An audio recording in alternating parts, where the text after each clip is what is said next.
Good morning guys. Ayan, paalis tayo. Ang dilim pa, paalis na naman tayo ngayon. So, ayan. Kailangan namin umalis ng maaga kasi pupunta kami ng Malolos. So, pasensya na guys. Ang dilim pa talaga. Oh my. So, may lalakarin kami ngayon guys sa Malolos. At ayan nga, madilim pa. Kasi alas 5 pa lang. So ayan guys, see you later.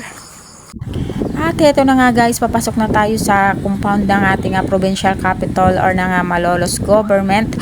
At eto na, papasok na tayo doon guys para i-claim yung ating sinusulisit para sa ating Christmas party. So ito yung pang-apat na araw ng aming panunulisit guys ng aming mga gagamitin sa aming Christmas party, which is groceries and rice po ang aming sinusulisit. So dito tayo napunta sa ibang lugar na solisitan para yan guys sa mga estudyante. At ayan, bumili muna kami pansamantala ng tubig at pupunta muna tayo sa CR dahil talagang ihing-ihi na kami nung time na yan. At ito itinuloy na namin yung paghahanap ng venue ng aming pagkiklaiman ng aming sinusulisit na rice and groceries guys. So ito, dumaan ulit tayo dito sa harapan ng munisipyo ng Malolos, Bulacan o ng provincial capital mga ka-idol. So hinahanap namin dyan kung saan namin i-claim yung aming kailangan din at medyo malawak guys itong provincial capital.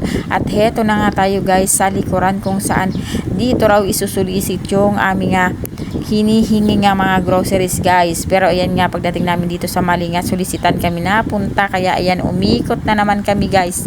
At heto na yung tamang lugar kung saan namin dapat isulisit yung aming kinukuha din guys. So medyo malawak itong provincial capital, kaya medyo masakit din sa paang paglalakad guys. At heto na nga guys, nakarating na rin kami at ayan na nga, pipila na kami dyan guys. So ayan ang pumila guys, yung aking kumare, siya yung nag-fill up dyan guys. At habang siya ay nag-fill up dyan guys, ako ay nag-iikot-ikot naman din sa paligid at ako ay nag-video mga ka-idol. So ayan, at pagdating nga namin dito, nakalimutan din niyang magpa-xerox, kaya ako ang naupo dyan.